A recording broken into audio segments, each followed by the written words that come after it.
Hello every one. അങ്ങനെ കൽബ് കണ്ടിരിക്കുകയാണ്. ഒരു നീണ്ട കാത്തിരിപ്പിന് ശേഷം ആമസോൺ പ്രൈമിൽ OTT റിലീസായിരിക്കുകയാണ് കൽബ്. ഇത് തിയേറ്ററിൽ കാണാൻ പറ്റാതെ തിയേറ്റർ മിസ്സായ ഒരു പടമായിരുന്നു. ഇതൊരു എമോഷണൽ ഫാമിലി റൊമാൻറ്റിക് പടമാണ്. ഫ്രണ്ട്സും ഫാമിലിയും ലവും എല്ലാം പറയുന്ന ഒരു പക്ക ലവ് സ്റ്റോറി പടം. നമ്മൾ കണ്ടു മടുത്ത കഥയും ക്രിഞ്ച് ഡയലോഗ്സും കാര്യങ്ങളൊക്കെ ഉണ്ട്. പക്ഷേ എന്നിരുന്നാൽ കൂടി ഇതിൻ്റെ ഒരു അവതരണം ഉണ്ടല്ലോ, ഈ പടം എടുത്തു വച്ചിരിക്കുന്ന രീതി, അത് കിടിലമായിരുന്നു. സ്റ്റാർട്ടിങ് കുറച്ച് കഴിഞ്ഞ് അങ്ങോട്ട് പടം പിന്നെ നല്ല എൻഗേജിങ് ആയിട്ട് നല്ല രസത്തിനിരുന്ന് നമ്മളതിൽ മുഴുകി, ആ ഒരു സ്റ്റോറിയിൽ മുഴുകി നല്ല ഫീലിരുന്ന് കണ്ടിരിക്കാൻ പറ്റുന്ന ഒരു തരത്തിലൊരു പടം.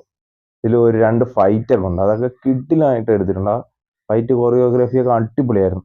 ഫസ്റ്റ് ഒരു തിയേറ്ററിൽ ഒരു ഫൈറ്റൊക്കെ ഉണ്ടോ മോനെ, കിടിലമായിരുന്നു. അതെനിക്ക് ഭയങ്കരമായിട്ട് ഇഷ്ടപ്പെട്ട ആ ഒരു ഫ്രെയിംസും കാര്യങ്ങളൊക്കെ അടിപൊളി, എൻജോയ് ഒക്കെ ചെയ്ത് കാണാൻ പറ്റിയ കുറേ കോമഡിയും കാര്യങ്ങളൊക്കെ ഉള്ള രീതിക്കാണ് ഫസ്റ്റ് ഹാഫ് പോകുന്നത്. സെക്കൻഡ് ഹാഫിലോട്ട് കിടക്കുമ്പോൾ പടം പിന്നെ ഭയങ്കരമായിട്ട് ഫുള്ള് എമോഷണലാണ്. സെക്കൻഡ് ഹാഫ് എമോഷണൽ, ആ ക്ലൈമാക്സ് ഒക്കെ ആകുമ്പോൾ നമ്മുടെ കണ്ണ് നിറയും, നമ്മളെ നിരാശപ്പെടുത്തത്തില്ല പടം. ഇത് നമുക്ക് ഓരോരുത്തർക്കും ഓരോ തരത്തിൽ ഓരോ രീതിയിൽ നമുക്ക് കണക്റ്റ് ആവും ഈ പടം. നമ്മളെ ആ രീതിയിൽ കണക്റ്റ് ആയിട്ടായിരിക്കും നമുക്കത് എമോഷണൽ ഫീൽ ആവുന്ന പടം. അപ്പോൾ എല്ലാവരും കണ്ട് ഫീൽ ചെയ്യുക ഈ പടം. കൽബ് കൽബ് നിറഞ്ഞു.